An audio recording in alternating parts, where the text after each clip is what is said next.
And we're back with some base lovin'. And this map up here is from Tnetennba, and it's called Rocket Base. And I can see why it's called Rocket Base very quickly. As you will notice, there is a lot of rockets. That is 2, 4, 6, 8, 10, 12 rockets there. Wait, 2, 4, 6, 8, 10. You know what? That's a lot of rockets. Let's just say it's an awful, awful, awful lot of rockets. Now, not only is it an awful lot of rockets, they went a completely different direction when it came down to actually doing silos and bunker doors and all that stuff. Instead of going, let's really condense this down and make it hard for the meteors to get in, they said, let's just give ourselves lots of space if the meteors get in, so we have plenty of space to play around with. So you'll notice here, this one, the rocket silos are buried really, really deeply inside the map. Look at that. Not only that, I learned something new. It turns out rockets, they don't have their pathing blocked by uh, vacilators or what are these things? Lockers, light fixtures, all those immovable objects on the map. Those rockets can just fly straight through them. I had no idea until I launched a rocket on this map that you could do that. It's actually good to know. That means that space is not actually wasted. It can technically be rocket flight path. Now, as you can see, there is an enormous amount of carbon dioxide in here. The reason for that is these are mostly petroleum rockets, and petroleum rockets gives off an enormous amount of carbon dioxide. But not only does it give off an enormous amount of carbon dioxide, you can use that to feed your slicksters. So you'll notice here right below this, there's a little slickster farm all set up. I think this is a recent renovation, so it's still coming online and everything's automating itself out. Let's see. Yeah, awful lot of eggs, critter sensors, drop-offs, all that kind of stuff, just so that all these critters down here are starting to stock up, just as a way to deal with the enormous amount of carbon dioxide that's building up. But not only do you have to deal with the carbon dioxide, do you have to deal with the heat. Like if we look here, you'll notice that the carbon dioxide up here, it's pretty toasty. Some of it's 1,000 degrees or more. But the further you go down, the cooler it gets. Why is that? Well, do you like steam turbines? Man, nothing on this map is tiny. It's all just enormous stuff. So you've got these cooling loops. There's one loop that goes around here, around just above the base of the rocket silos, and it comes down here along these two pipes, and then it goes through here, dumping off all its heat into these two steam turbines. So the two steam turbines basically delete the heat from that loop. Then you've got a second loop that goes around here. It goes along the base, below the rocket silos, and that feeds back in over this side to these two steam turbines. So effectively, they're draining all the heat out of the carbon dioxide that's passing through here.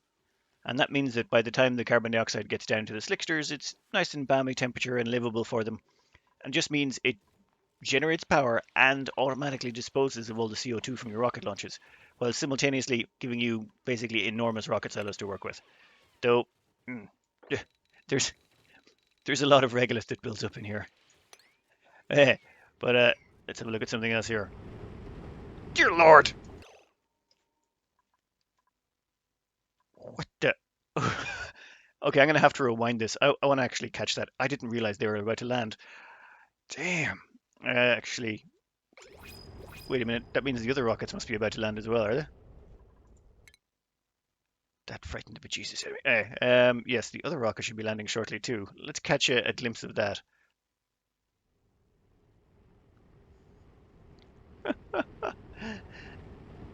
Ah, lined up like rockets. Fucking hell.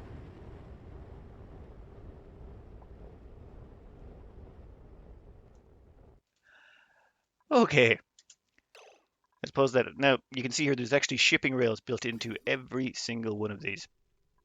Now those conveyor rails are made out of iron ore. You're going to want to upgrade those to steel at some point. But on the bright side, all these rockets just came back from steel planets. So actually, is one of them? Oh, these ones are already empty. What about you?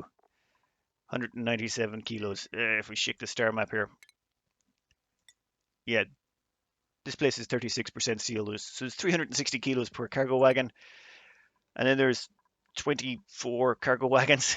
Basically, they've got loads and loads of steel to play with right now. Their steel is here 32.2 tons, and that's only going to start going up. All of these conveyor rails go up here,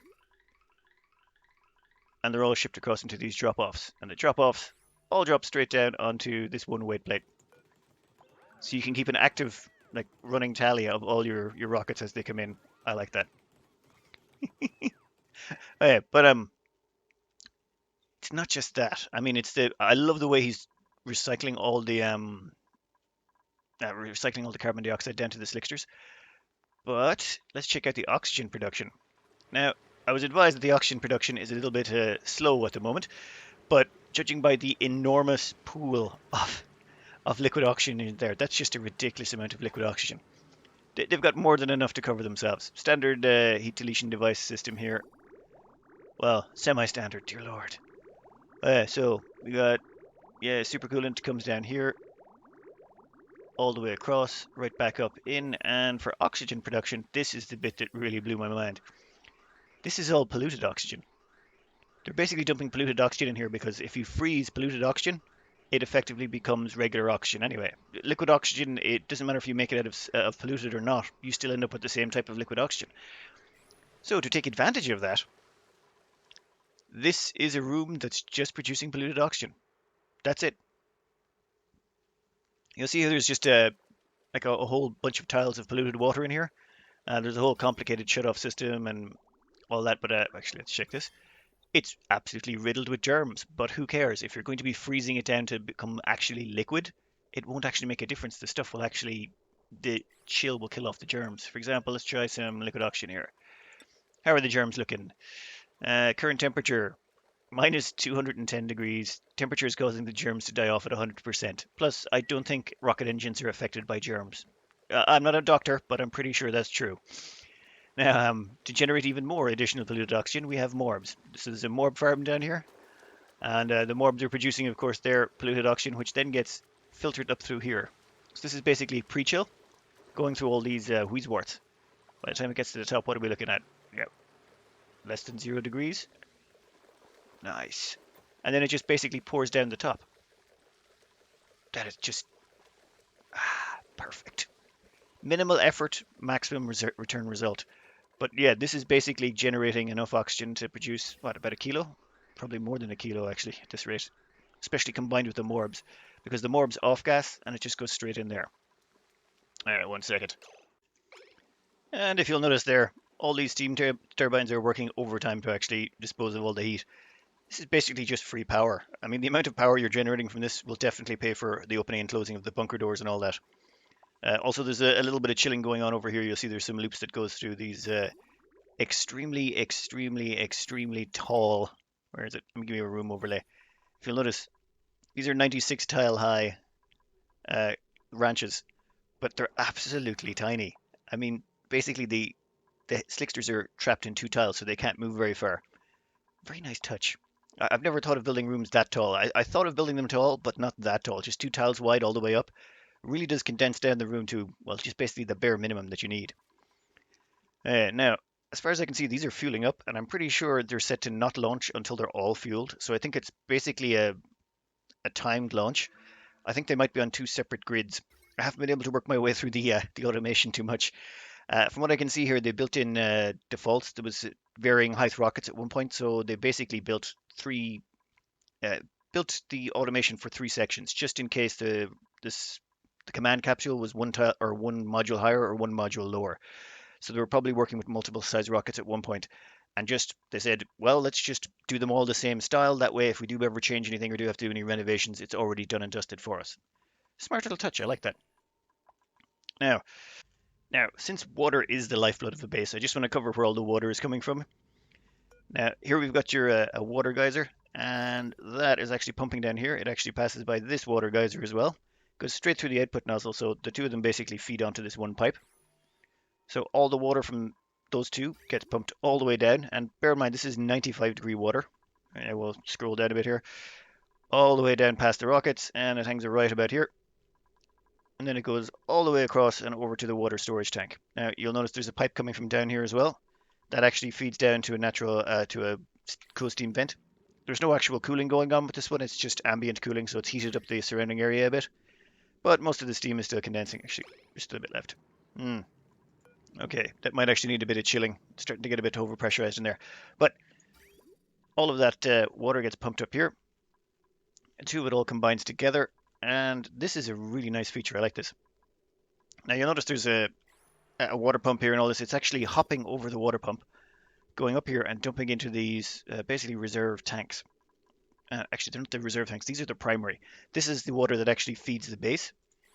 So the liquid comes in here, feeds into these tanks, and only if these tanks are full, it will actually bypass out this side and come back down here and get dumped off.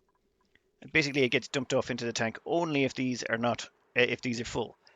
So these basically act as the primary flow. You don't need to turn on any pumps or anything. There's already liquid stored up and the pressure is behind it. So this literally feeds into the base and you don't need to do anything. You don't need to activate the pump. In fact, the pump is hooked up to some automation down here. There's a liquid sensor right over here in the top left. And basically, if it detects that there's no water here, and this hydro sensor down here detects, yeah, we've got water, we can cover you, then in that case, the liquid pump will turn on and actually dump water into the system. This way, you just don't have to pump. Well, unless you run out of water in those tanks. So if there's a big drought and there's not enough water coming in, then yes, you might actually have to do some pumping. But barring that, you don't need to. And then there's the final steam geyser. And this is where gravity does a wonderful job. Let's go straight up here, and take a right. This steam vent up here, they're just letting ambient cooling happen from the environment for now. So all of this steam condenses, turns into water, and then just drips right down here. You can actually see it dripping there right now. This throws through a mesh tile, another mesh tile, down here, hits the corner, and drops down into the tank. Just a simple, easy way to get things done. I like that. That's just a very brute force and efficient way of getting things done with a little bit of a tricksy automation there on the plumbing. So the plumbing here splits off in two directions. One goes straight up here and just feeds directly into the toilets and the sinks, because the toilets and the sinks don't care how hot the water is. I mean, that stuff's 80, 90 degrees by the time it's getting to places. Toilets and sinks don't care. Now there's a cooling solution in place. Otherwise, this would be terrifying. It would melt the base. But there's a cooling solution in place to help cool down the environment, so that's not a big deal. Second set of water goes over here and dumps into the centralized water tank. So that gives you your actual big main water tank that you can draw off inside the base. Though there's what's actually drawing off of this. That water goes up here and it feeds the crops. That's it. So the water coming out of there is about 20 degrees. So this allows you to keep all the bristleberry farms all just nice and running nicely. Even a farm station in there. They've gone full farmer. Very nice. Yeah, 1 second. So this is the main cooling for the base. Basically, these three aquatuners on the right provide one cooling loop, and these three aquatuners on the left provide another cooling loop. So you can see there's a whole bunch of supercoolant going through here. A lot of supercoolant.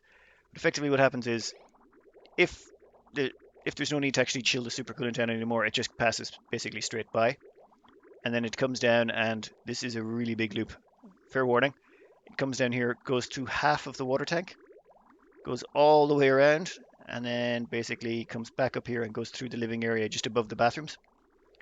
Scrolls all the way back and forth, even does a bit of chilling over here, goes all the way up through the manual generator room, and all the way back down and back around to the aquatuners. And then there's a second cooling loop this side, and it does the exact same thing, except it goes through all the sleeping quarters and all of that. So yeah, two giant cooling loops just to make sure the whole base stays cool. And it also cools the centralized water tank as well, because there's 95-degree water coming in there. Just make sure that this water tank down here stays nice and chill.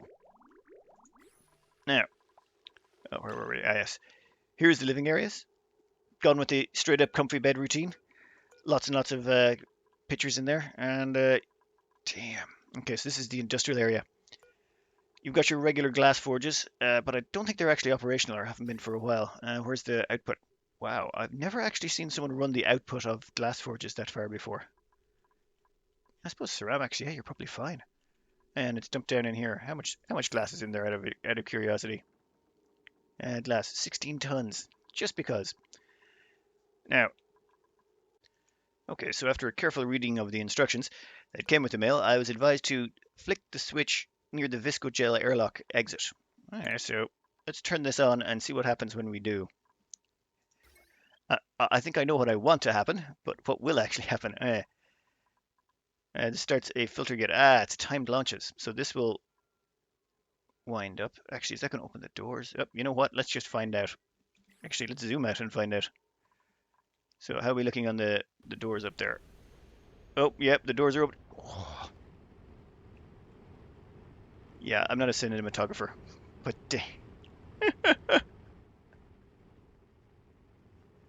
okay, so staggered launches. First set go. Yeah, there was okay. There was an autosave in the middle there. What happens with the second lot, or is there a second switch I have to hit? Dare I zoom in and check? Yes, dare I. I'll be looking on the automation front. Oh, yeah, I think the timer just kicked in. Let's grab a quick look.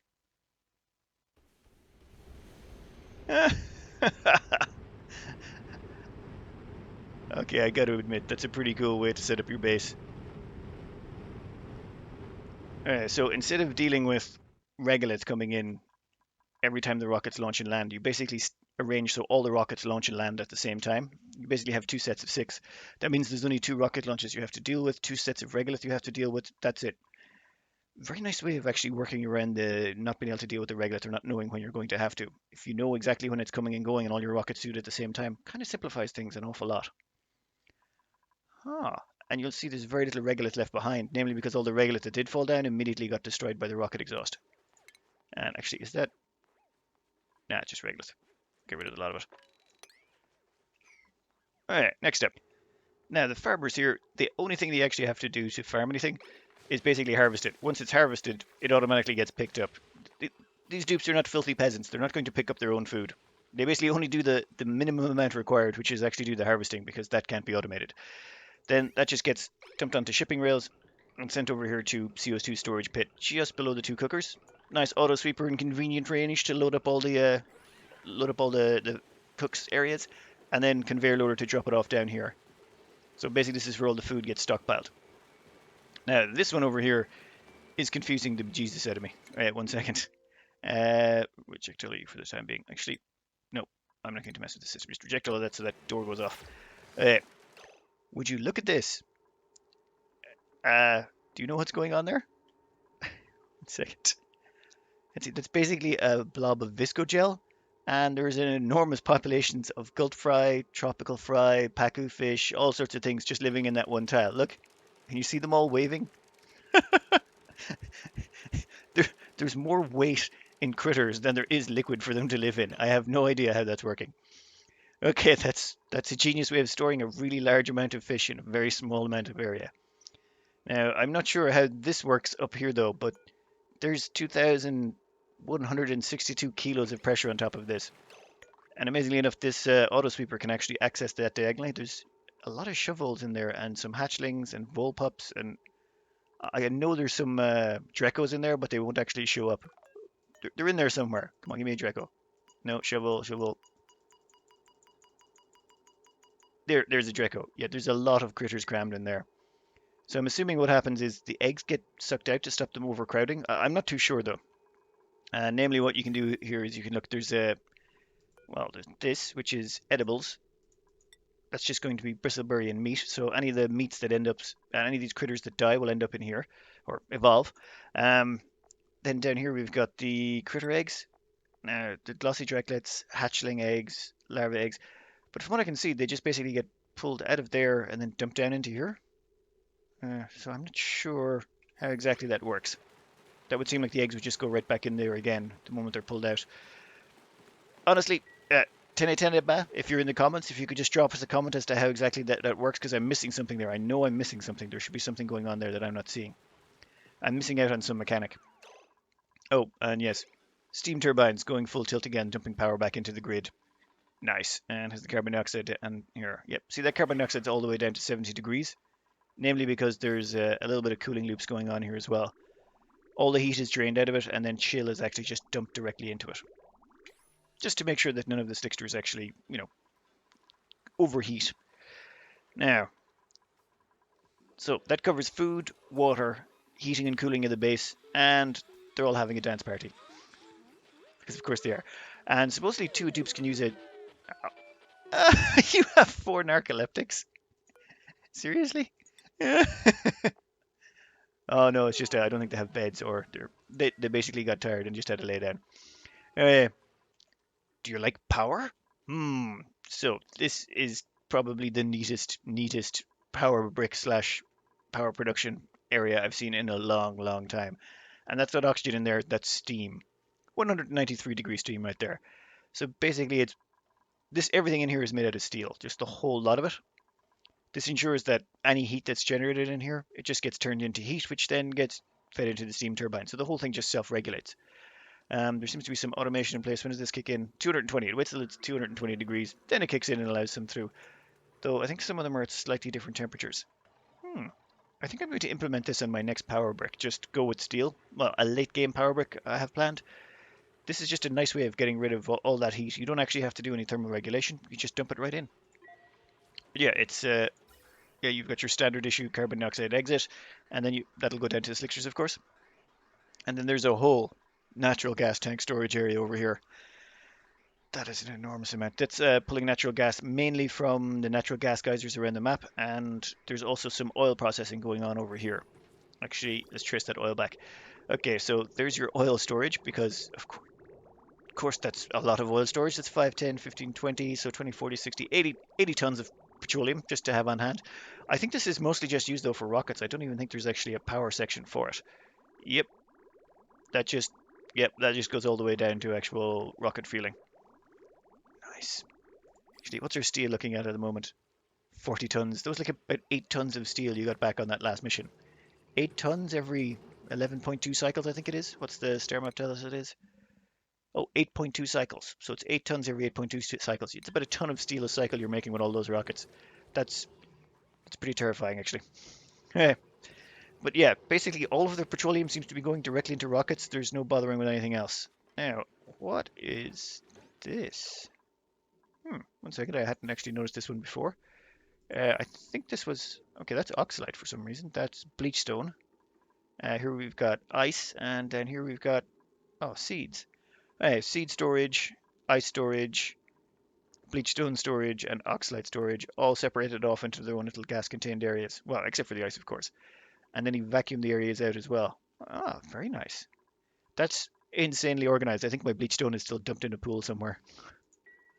I think there's only one exit to this base, and that's it, which would make sense. The bulk of the actual work goes on over this side.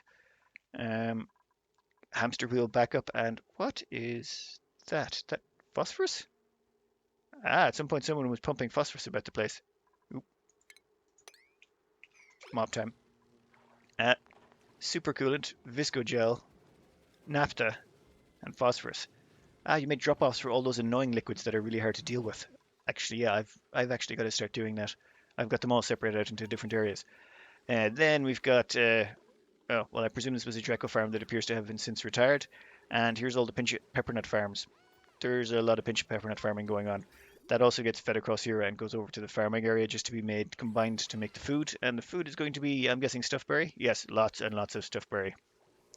With some leftover mushrooms, omelets, and barbecue from the past. Now, oxygen production. There is no half measures around here. Ooh, oh yeah. First off, oxygen goes off and is actually dumped off into these tanks, but the more interesting section is the cooling.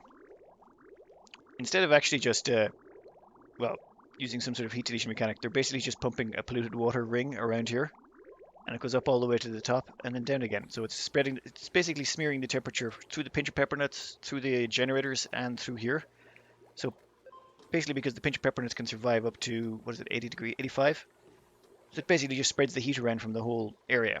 And since the whole base is primarily cooled by those giant, where we put those steam turbines, since it's cooled by these giant cooling loops, it doesn't matter if you dump hot oxygen into the base, it's automatically taken care of by the cooling loops. One of the joys of cooling loops inside your base. Yeah, basically that oxygen breaks off into 3 different chunks, one for the exosuit docks, and I assume this goes going up to the telescope. Or, wow, that's a nice long run. Oh, I forgot to cover these up here. Yeah, this is the scanners. So basically the scanners are hidden behind these bunker doors, and when they pop out, these robo miners take care of the problem. There's also a similar system set up here. As far as I can tell, they're only monitoring 2 blocks of rockets, so they only need 1 scanner for each set of rockets. So let's see, we got 1 set to rocket 1, you set to rocket 1, you're set to rocket 1, rocket 1, rocket 1, meteor showers, and meteor showers. I think there's one over the other side as well. Yeah, so basically because everything's all linked together, or all the rockets are linked together, you don't actually have to track each individual rocket, just 1 rocket from each group. Problem solved. Now it's time to check the important bits, or the bits that I like to find important. Did you leave any fossil behind? Oh, nope, there's a piece of fossil right there, but I feel like I can't even complain on this map because you have so much steel coming in from 12 rockets mining the steel planets that it's just not, I can't really say anything. Now, next up, let's have a look at the power grid. Oh, I hate you so much. That's just so organized. You you don't beat the circuit board by Orion, but dear Lord, everything is in straight lines, perfectly organized. Yeah, I hate you just a little bit. That's way too neat. Way too neat. Uh, let's find the main power spine actually. Or is this all linked back to one area? Okay, so it would all have to link back to the power brick. But I think you're just running 2 kilowatt wires everywhere. Ah, yes. So basically, you don't have a big centralized power spine running with wires running off. You basically just have lots and lots of large power transformers clustered around your power brick, and they on basically all the wires run off of that. Ah, very nice. Right, so centralized power core and then everything branches out from there. There's no power plug sockets anywhere else. This is basically the plug socket for your whole base. Very nicely done. Anyway, thanks very much again, Tnetennba, for that map. I really quite enjoyed and these deep dish rocket silos. Yes, I'm calling them deep dish rocket silos. Lovely idea. Love it. Anyway, next up. Okay, this base was sent in by Priit, and it's called Allergic Moonbase. And there's actually a reason for the allergic, but we'll get to that in a bit. First, I just want to cover something delicious. This here is the regolith harvesting area, of course, at the top, or the place where you dispose of all that regolith. And do you know the way you clean your house when someone's coming over, and you get more cleaning done in those 15 minutes than you do in like the previous month? Well, yeah, this base is absolutely spotless up here. There is no regolith left at all. It has all been harvested, and it's been dumped into these automatic dispensers over here that have been set to harvest regolith. So basically, all the regolith on the map gets dumped in here. There's also some automation set up over here to actually start automating that at the moment, but the rest of it hasn't been completed. But you can see there, all the regolith there just ends up getting dumped along these wires and down here.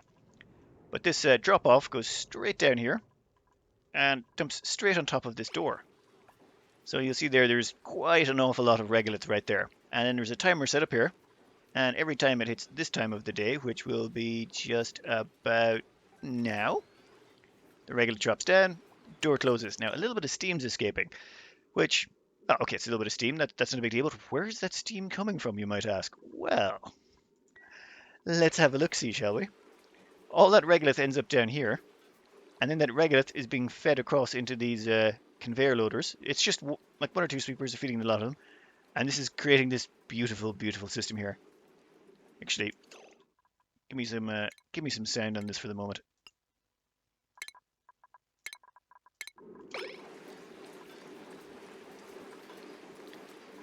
So effectively, all of these chunks of regolith are getting dumped along conveyor rails, which massively multiplies their heat exchange.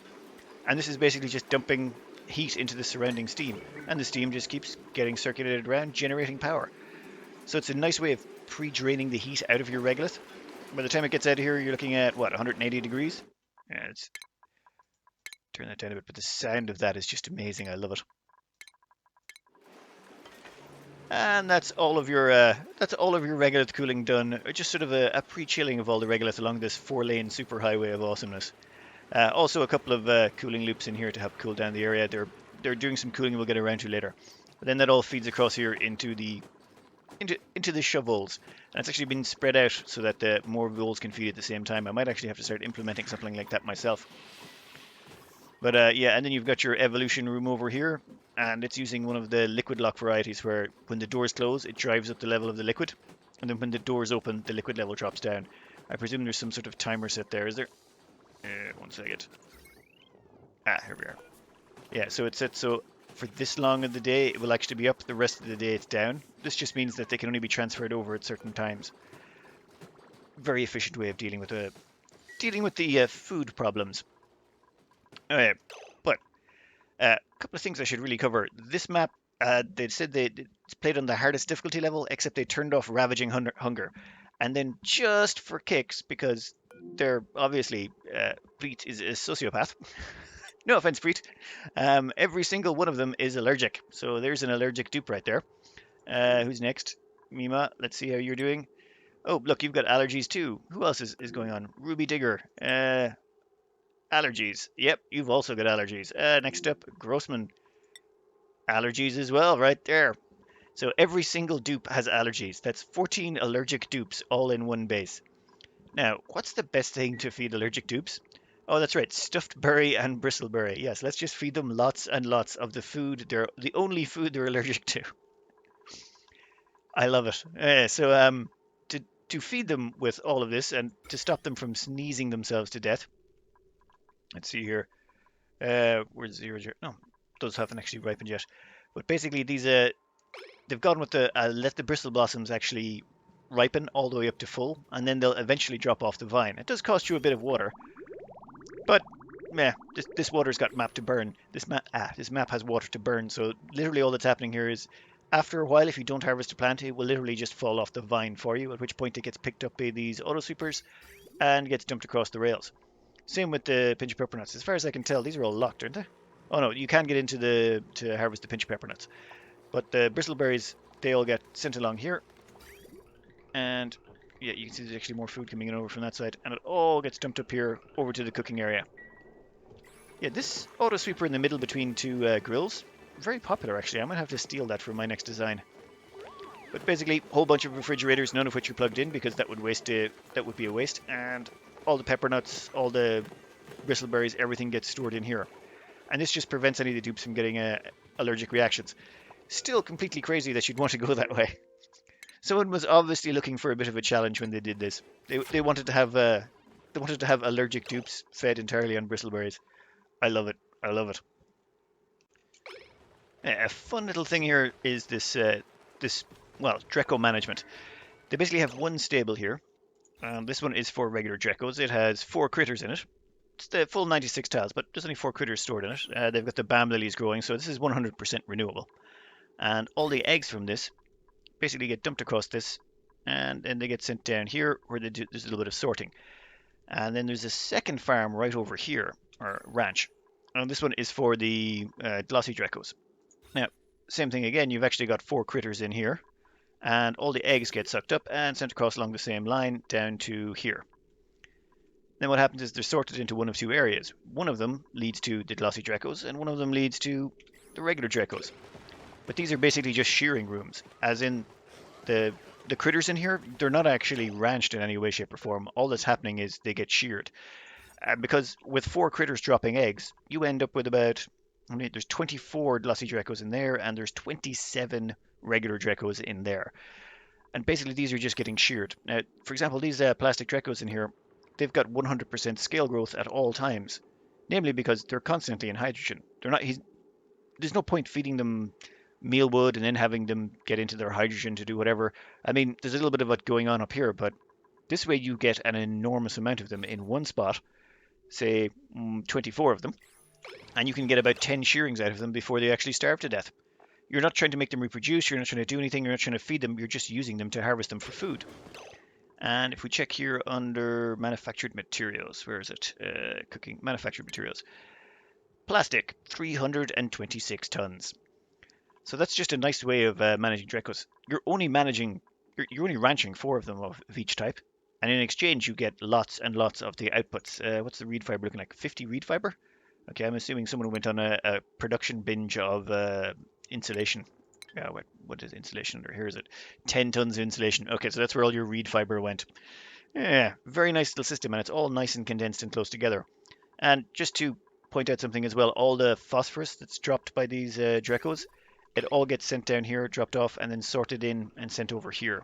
Yeah, there's a rail down here that goes across, and it dumps all the phosphorite or phosphorus, or what's it called? Phosphorite.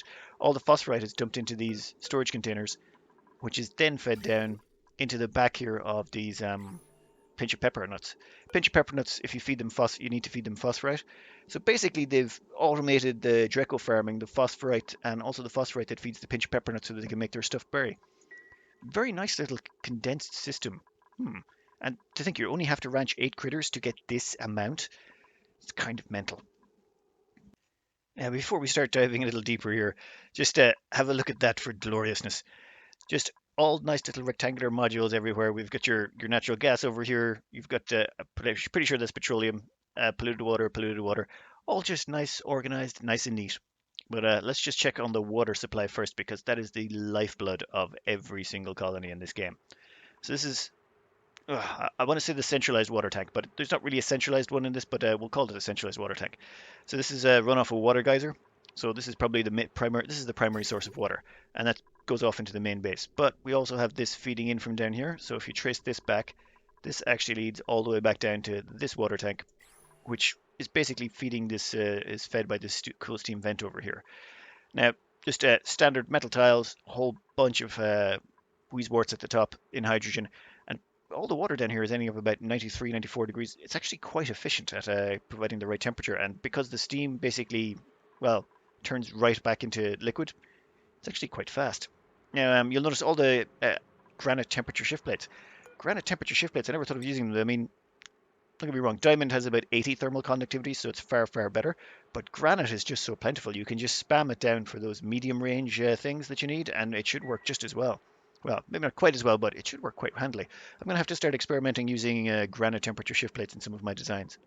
But that's where, well, that's where the bulk of the water comes from, but there is some more water. So here we have the second cool steam vent. This one is actually dumping water into this tank. Very similar design. But this one here is actually separated from the other tank. So this actually feeds up here and runs into these, which we'll get into later. And the overflow from it goes off this direction. Whoop, whoop, all the way over here. And feeds into it helps feed this. As in, there's a sensor in here that detects when the pressure gets a bit low. It's just you do lose a little bit of steam when that door opens. So this way, it actually just tops up the steam. There's only a tiny amount required, maybe a few kilos every couple of days, every day, but that's about it. Just to keep this whole system running, well worth the cost. But it's more of a decentralized water grid. So instead of centralizing all the water into one spot, there's actually two separate tanks, one feeding one area and one feeding the other, with the main water tank actually feeding the crops. Okay, this is the next tank of water. And okay, my brain's pretty broken at this point because this doesn't appear to be connected to the other tanks of water either. There's no centralized water system here. Uh, you broke me. I had to go take a tea break just to try and clear my head because I could not figure out for the life of me what was happening here. Okay, but what I have figured out is there's sort of the separate tank down here, and there's this. This is a cool slush geyser. So the water comes down here. Then some of it is filtered. You'll see here there's a water sieve at the top. Some of it is filtered and sent down here into this tank. You'll see it dropping off here. And then there's this sort of cooling loop that goes around here and transfers temperature from up here down to there. Though that's controlled by a temperature sensor, so it doesn't get it too cold. It wants to be about, what's the temperature set to? 17 degrees. So that keeps the temperature in there stable. Then this water is sent down here and piped all the way down. Takes a right here and goes to the sink. Actually, if you look here, there's actually a sink on each side of the atmosuit duct, so the dupes clean their hands going in and out. But then this goes down here, provides cooling to this icebox, which I haven't even figured out why that's cooling just yet. But it goes through here, actually chilling this liquid. Then it goes up and feeds into the base and provides all the liquid for the toilets and sinks and all of that stuff in here. Uh, let's go trace and see where the rest of it goes. Oh yeah, carbon skimmer over here and the percolator, or the coffee machine over there. And then there's this overflow valve where if there's enough water that it's providing everything up there, this overflow comes down here and feeds into all the plants. Okay, so overflow liquid goes into all the plants. Wow, I have never seen a decentralized water system like this. It's crazy. Oh, and we've got the germ destroyer. So all the liquids up here, or all the liquids coming from the toilets, sinks, showers, all that stuff, all gets dumped in here, and these doors are set on timers. So basically, for X percentage of the day, for example, in this case, about 48% of the day, or active duration. So for 48% of the day, they sit on this, and the polluted water gets basically all the germs die off. And they're only on for certain periods of the day, so this allows it to actually transfer liquids through, and by the time they get to the other side, you've got nice clean liquid. So basically they turn this one off before they turn that tank on. Yeah, nice handy way to actually deal with all your germy polluted water. Okay, storage area. Do you like storage? That's an insane amount of storage. And there's also space left for even more. Now, for natural gas, how much natural gas do you really need? I mean, about 49 by 33 tiles worth. Oh my god, and there's 17.7 kilos of pressure in there. There's even a natural gas geyser built into it just because, why not? So that all goes down here. Let's see. Also feeds off here, goes all the way down here and feeds into the natural gas generators. And the natural gas generators all have granite temperature shift plates here in the background. And if you'll notice, where is it? Oh, wrong one. I don't see any cooling source here. I have no idea what's going on. Actually, let me have a quick gander at this for a sec. Ah, wait, yes. That's what I'm ignoring. The anti-entropy thermal nullifier right in the middle. That's what was... I was expecting cooling loop, something like that. Totally confused me. But, oh, and if we zoom up to the top of the map, actually, you'll see that there's a whole bunch of solar up here, which is currently providing all the power needs of the base. And let's have a look at the liquid oxygen and hydrogen tanks. Because, dear Lord, I thought I'd seen huge tanks of oxygen and hydrogen, but that is just insane. Oh, and this is a good way to note that liquid oxygen forms a separate tile after it gets above 500 kilos. Hydrogen's about 1,000 kilos. So even though this looks like it's smaller, this should actually be twice the size if it was kilo for kilo.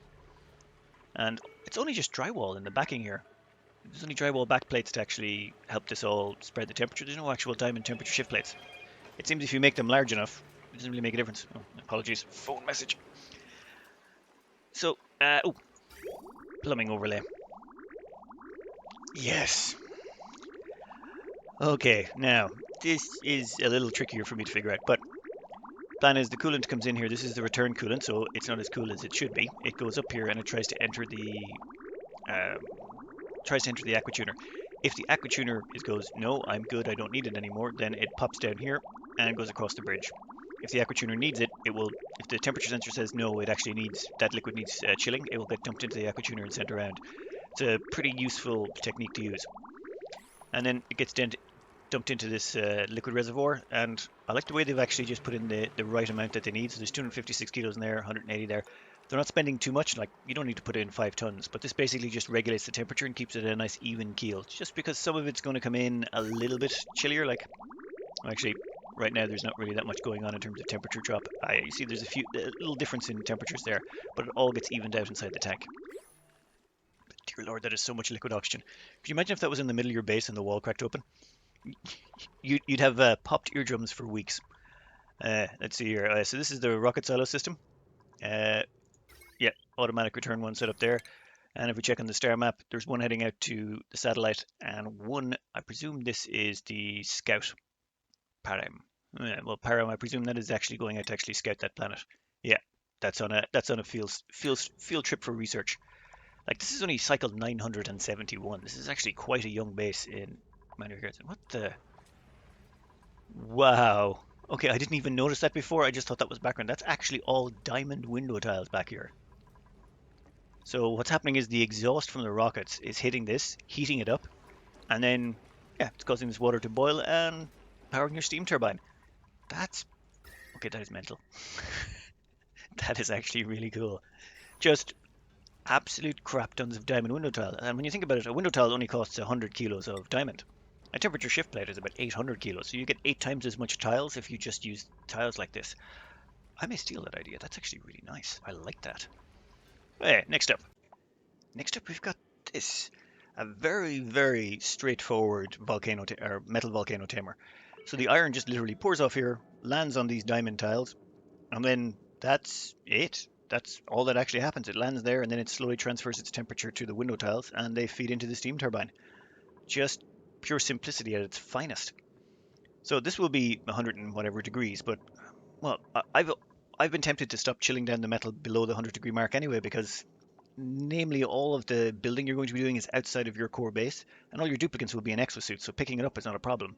And once they actually place a tile made of that metal anywhere, it drops its temperature to, I think it's 40-45 degrees is the maximum a built item can be. So if you use a really cold item, I think it works at about 20 degrees, and if you use a really hot item, it'll max out at 45.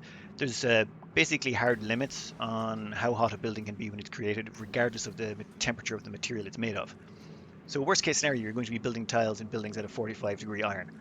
Not a big deal. So this just basically simplifies just down to core simplicity. There's no moving parts, nothing that can break. You just need a small quantity of diamond window tiles, and look, it just pours off the edge, lands on the iron. The iron pile in here just waits here until your dupes need anything. Now, one really nice touch I like, because this is something that I see too many people do. You'll notice in here there's these worts, and they've chilled down the atmosphere in here to minus 57. And then some people will leave liquid locks like this and they'll freeze. So what's been done here is once this place was finished, you can seal it up. But if you do want access, there's actually a gas pump here. So what'll happen is the dupe will come in, this door will open, this area will flood with hydrogen. But once they leave, or well, once any gas gets in there at all, this gas pump will dump it right back into this room. So yeah, it'll chill down this oil a little bit, but only if a dupe goes in and out, and you'll only have a dupe going in and out if you need to maintain it. So this is just a nice way of making sure that your liquid lock doesn't freeze, but you still retain access. Normally I wall these off, but this just means you can get in and out if you need to without having to break blocks or do anything like that. Very nice system. I'm going to steal that idea as well. There are so many good ideas to steal in people's bases. And if we'll check on the bottom here, you will notice there's no fossil left. It has been completely strip mined. In fact, the entire oil biome completely strip mined. I approve of this message. There is nothing left. No diamond. Well, yeah, I can imagine there's no diamond. There's no diamond, no fossil, no nothing. Oh yeah, here's one of the natural gas geysers. That just feeds back up to the natural gas storage area. Also, they're using natural gas in here as the coolant because this is actually taming a leaky oil fissure. A few granite temperature shift plates to move the temperature, and the oil in here is all what, 126, 126.9. I used diamond and I got it down to about 123, 124. So don't use any diamond, just use some granite, which is much more common. It's a couple of degrees hotter. You're going to be using a steel pump anyway. This actually seems like a really smart idea. I'd probably compactify it down a bit, but that's just pure simplicity at its finest. The only moving part is the pump. How beautiful is that? Now, also, they can get away with using natural gas in there because even though it has a lower specific heat capacity than hydrogen, they don't care because there's going to be so little heat generated by this whole little device anyway, so it really doesn't make a difference. Just convenience. Oh, there's the second natural gas geyser over here. That all feeds back up in here. And then, where was that nice little touch they had? Ah, yes. So what happens is it feeds in here. So all the natural gas coming from all the natural gas geysers gets fed in here. But only if there's overflow will it actually overflow up here and get dumped into the central gas storage area. And then this pumps it down if it needs be. So this only kicks in if the natural gas being currently generated by all the geysers doesn't have enough power coming into it. See? Also, what is that chilling down? Okay, that's going to be a really, whoa, minus 157. That's going to be an icy cold ice biome. Hey, so next part. Now, this area here is the regolith cooling train. Regolith cooling train. Yeah, I'm going with regolith cooling train. I'm terrible at names, but that's what I'm going to call it. I'm sure you have a better name for it. This actually has a couple of cooling loops built into it, and it's chilling down this area water in here so that you can actually place, well, these souvenirs from space just to actually chill them down to something usable. But not only that, it's actually chilling down this area in here, which has got slime in it. But the slime has been chilled so much that all the germs have died. Just a handy way, you can disinfect germs with either cold or heat. I think it's is it below 10? I know it's not below 20. Well, once you go above about 50 or 60 degrees of heat, germs start to die. Though it might vary on dependent. Actually, you know what? I'm not going to make any declarative statements, but you go cold enough, germs will die. You go hot enough, germs will die. But yeah, now let's have a quick zoom out here and have a look. Oh, battery box. A glorious battery box. Okay, I will admit I do really like my battery boxes. They help stabilize power flow. Now, if we zoom all the way out here just to get a final look at the base, there's the food section for all those allergic dupes. Bear in mind, these are all allergic dupes in this base. There's there's the steam turbine heat deletion over there. There's your this is the oil wells. I completely forgot to cover those. Alright, so this is where the oil comes in, and this is where the petroleum goes out, and the emergency backup petroleum generators. They're set on the lowest priority, and the rest of that petroleum goes all the way up to the top of the map. And over there for the rockets. Oh, rocket landed. Let's check the rocket automation in this sucker. Oh, yep, we got glass, copper, steel, so all the good stuff. Satellites, they are really ridiculously valuable. I love that. That's actually a short run and just drop it down there. That's actually a handy idea. And there seems to be... Was there a drop down here? No, never mind. But how are we looking on fuel? Fuel's the bottom one first, then the top one, and liquid oxygen flows. Everything just done automatically. Insulated pipes made of ceramic, and there's an overflow so that when it fills up, it'll actually flow right back into the tank and get dumped back in for rechilling. What's that set to actually? 2 kilos per second. That works actually. Yeah, maybe I should do that. That would actually cut down on power draw. Yep, sorry. Okay, I'm getting distracted. We're supposed to be exploring the base. And then off we go again. Oh, I love automated rocket launches. Anywho. Oh, the power grid. So clean. Look at that. There's no mess, no nothing, no muss, no fuss. It's just one clean power spine going all the way up the map. Oh, okay. I hate you a little. That's just perfect. Look at that, feeds into the solar. Very, very nice design. Yes, yes, definitely. I'll give you my stamp of approval of I hate you a little bit for that. Very well done, sir. Very well done. Okay, well, we'll just have a quick look here at the living areas themselves. Now, these ones are all done with carpeted tiles made of granite for that extra little bit of morale boost. Now, I know diamond tiles let they go through, but this is more, this is style. Like, look at the way that's all stylishly done. Plus, they've got a bunch of great halls here. So these two are actually great halls. The percolator basically adds the recreational effect, and so does those two. The jukebox and the arcade cabinet also do the same thing. So it just gives it a nice flavor to it. This is a base that is based on style. You can tell by these living quarters. Even the little planter plots in the corner, very very nice. Although they can't use any buddy bud plants because bear in mind every single dupe is allergic. Every single last one of them. So you can't have any floral germs or floral scents anywhere. Kind of mental when you think about it that way. Whole base is built by cycle 975, built entirely on the hardest difficulty settings except for ravaging hunger, and all with allergic dupes, so that and all fed on bristleberries. Because some people just like pain. They just like pain. I gotta say. Okay, so I was slightly more organized this time round, and Tnetennba and Priit gave me permission to actually put up the map saves with this video. So I'll put the links to their map saves in the description if you want to have a quick browse through their base or a long browse through their base. Honestly, it takes a long time to try and figure out all the systems. I usually have to go through them twice before I even start the video, and then I keep forgetting what's going on. I'm sorry, I've actually got even more maps I could do, but I'm running out of time to get this video up, and I do actually have a social life, believe it or not. There's not much of it left, but what little is left, I want to keep. Now, there's a Discord up, link in the about section of the channel. If you want to join the Discord, eventually Hydra managed just kept bugging me until I made one. So for his reward, he got to be admin. So if you have any problems or issues, or you would like something changed or modified, Hydra would be more than happy to help you out, wouldn't you, Hydra? No good deed goes unpunished. Oh yeah, the email address is also there in the about section if you want to send in a map. I'll try and get around to them as quickly as I can, but like I say, it takes a while to go through them. I really want to do all the bases justice, and I feel like I can't. It's just no matter how much time I put in, there's always little bits you keep discovering about everyone's bases. We all have those little sections and corners that you'd like to explore more on, but I do have a certain amount of time I can put into them, and I'm sorry if I don't get through to everything. But thanks so much for sharing these maps again. They give me so many ideas, and I'm sure they give a lot of you ideas as well on what you can do and just the different playstyles that can be managed. I have never seen a decentralized water system like this. Normally, everyone just dumps it all into one tank and you figure it out from there. But no, you have three completely separate water systems, and you broke my brain.